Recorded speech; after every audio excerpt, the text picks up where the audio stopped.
House. And today I want to talk about the Make It So store that I'm launching June 1st. So the sign up page is open now. It's capped at 20 people.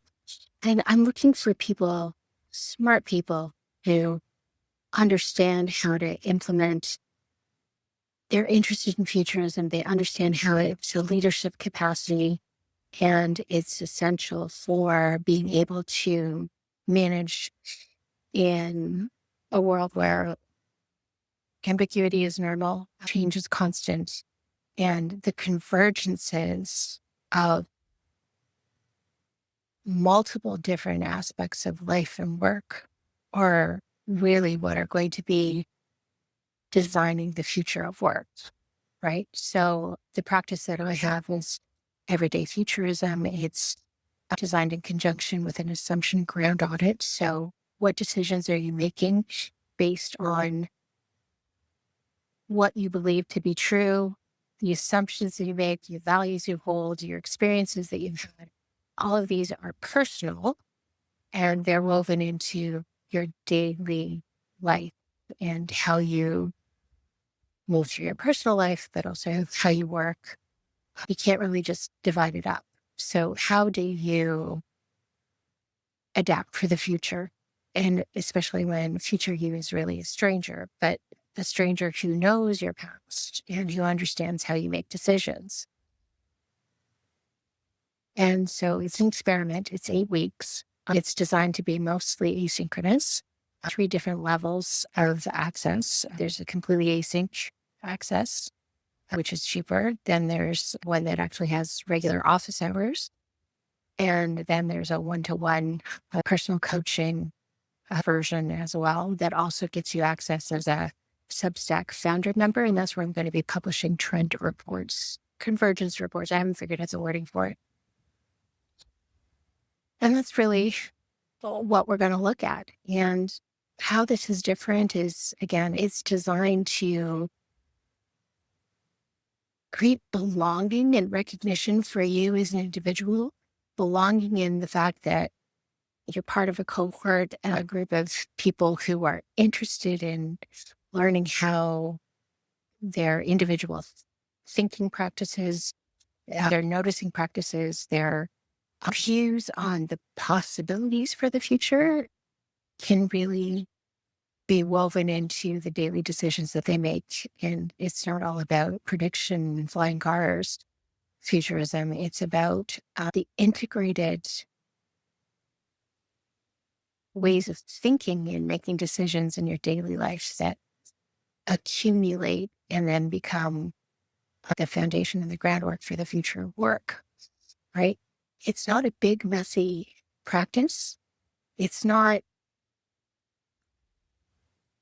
untouchable. Sometimes futurism feels like you're a sage on the stage and you've got all the answers and what you say goes.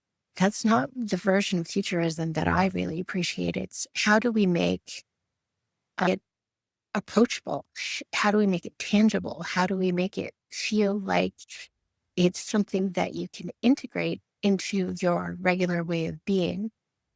And we all do it, really. Even if you're like a walker or a runner, you're investing in practice that is contributing to a different future of you. I got a dog because I noticed that I was sitting at my desk way too much and I wanted an excuse to be able to walk away from my desk that couldn't be rescheduled, right? And there are other reasons I wanted the dog too, but that was one of the big reasons is I did not want to be the person who in 10 years' time had completely subsumed to a sedentary way of life because work was all that was ever valued, right? That's investing in a future version of you. And so futurism happens in small moments. It's not the big, large, grand gestures. And it can be, but it doesn't have to be. And it's about the storytelling, stories that we tell ourselves, stories that we tell other people, how we're influenced, how we influence others. All of that is really useful. And I've boiled it down into a systematic approach that I feel is valuable. And so again, it's an experiment. I want to see who's interested in it, how they engage, how it drives belonging, and how it really helps set people up for operating with futurism as a core of their practice and ways of showing up. And that's a form of leadership, a different way of thinking, a different way of being. And I think there's a lot of potential in how we view community and how we engage. There's a school of thought these days that because everything's changing, ALA is involved and everybody's just connected and lonely and all that stuff, that connection has to be happening in person. And I still have an issue with that because the reality of my circumstance hasn't changed. I still live in the middle of nowhere. It takes 2 hours for me to get to Toronto. So if you tell me that my only opportunity really to connect is to have to commute, that's a really high bar for me because that's a 4-hour investment. And what's the return on that? Maybe I'll find somebody nice. Maybe I'll find somebody who thinks like me. I'm looking for more certainty with that. And honestly, I've had better luck connecting with people who think in a futurism aspect globally than locally. So this is my attempt to see how we can build that common understanding, but also does that actually facilitate community? And so I'm sharing what I know, that my current state and how I've got to my current level of thinking, but also it's an experiment in how I design for the future as well too, right? So is it worth 8 weeks? You're going to have to assess that for yourself.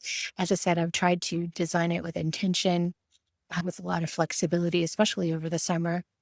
But if you do the work, or the groundwork, the mindset work, does that set you up for September when everything gets busy? And are you really setting the stage for 2027 in the next 5 years? That's really the question that you want to pose to yourself if you're looking at engaging in this. Anyways, as I said, it's called Make It. It's on the front page of my website. And if you need to talk to me, you can certainly book a call to discuss. It's only open until Sunday because, again, this is an experiment. I'm gauging interest. If there's no interest, I'm not going to run it.